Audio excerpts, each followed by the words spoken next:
హల్లెలూయా! దేవునికి స్తోత్రం. సృష్టికర్త అయిన యేసుప్రభు వారు పరిశుద్ధ గ్రంథం నుండి ఈరోజు మన కొరకు ఇస్తున్న వాగ్దానం పేతురు రాసిన మొదటి పత్రిక 3వ అధ్యాయం 8వ వచనం. తుదకు మీరందరూ ఏకమనస్కులై ఒకరి సుఖదుఃఖముల యందు ఒకరు పాలుపడి సహోదర ప్రేమ గలవారును కరుణా చిత్తులను వినయ మనస్కులనై ఉండుడి. సో ఈరోజు వాగ్దానం కనుక చూసుకున్నట్లయితే ఇక్కడ యేసుప్రభు వారు సహోదర ప్రేమ గురించి మనం ఎదుటి వారితో ఎలాగ డీల్ చేయాలి అనే దాని గురించి మాట్లాడుతున్నారు. సో ఇక్కడ ఏంటంటే మనం జనరల్గా అందరం జీవిస్తున్నాం కాబట్టి సో కుటుంబంలో మనుషులతో కావచ్చు, స్నేహితులతో కావచ్చు, బంధువులతో కావచ్చు, ఇంకెవరితో అయినా కావచ్చు, మనకు ఒక్కొక్కసారి మనకు ఒపీనియన్స్ అనేవి వేరీ అవుతుండవచ్చు. అంటే వాళ్ళు ఒక రకంగా అనుకుంటుండవచ్చు, మనం ఒక విషయం గురించి ఇంకొక రకంగా అనుకుంటుండవచ్చు, ఇంకొక రకంగా అనుకుంటుండవచ్చు.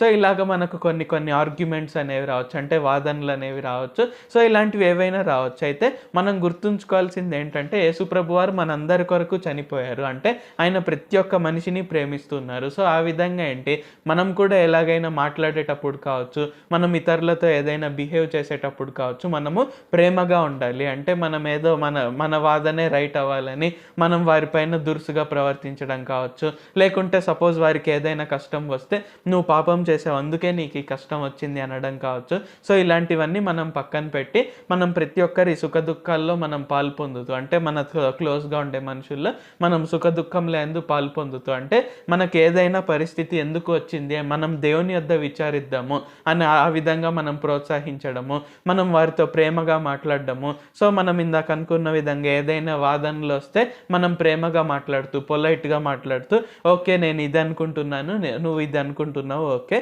మరి దేవుడు దీని గురించి ఏం మాట్లాడతాడు అది తెలుసుకుందాము. సో అలాగే ఏంటి మనం కరుణా హృదయులే, మనం సహోదర ప్రేమ గలవారే, మనం ఏంటి అందరం ఏక మనస్సుతో ఏకభావంతో మనం అందరం యేసుప్రభు వారిని స్తుతించాలి. సో ఆయనకు మన పట్ల ఉన్న చిత్తము అది. సో మనం ఏంటి ఫైనల్గా ఏంటంటే మనం మన వలే మన పొరుగు వారిని ప్రేమిస్తూ ఉండాలి అనేది యేసుప్రభు వారు మన నుండి కోరుకుంటున్నారు. కాబట్టి మనం చిన్న చిన్న విషయాలకు అనవసరంగా గొడవ పడడం కానీ, లేకుంటే ఇతరుల పైన మనం అనవసరంగా ద్వేషం పెంచుకోవడము, లేకుంటే మనం ఏదైనా అసూయ పెంచుకోవడం, ఇలాంటివన్నీ లేకుండా మనమందరం ఏక మనసు గలవారమై మనమందరం సుఖ దుఃఖంలో ఎందు పాలు పొందుతూ అండ్ అలాగే మనం సహోదర ప్రేమ కలిగి ఉంటూ మనమందరం ముందుకు వెళ్దాము. ప్రార్థించుకుందాం.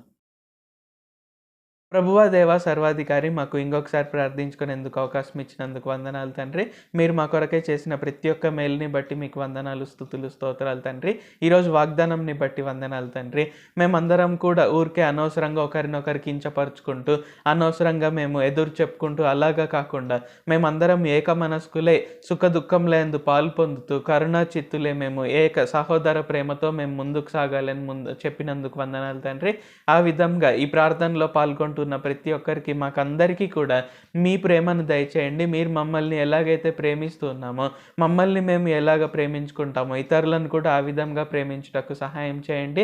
సహోదర ప్రేమలో మేము ఎప్పుడూ ముందుకు వెళ్ళేందుకు, మేము కరుణా హృదయులే, మేము సుఖ దుఃఖంలో యందు పాలు పొందుతూ మేమందరం కూడా ఏక మనసు గలవారమే మిమ్మల్ని ఆరాధించుటకు సహాయం చేయండి. నజరేయుడైన సర్వశక్తిగల యేసుక్రీస్తు నామంలో ప్రార్థిస్తున్నాం తండ్రి. ఆమేన్. Thank you Jesus.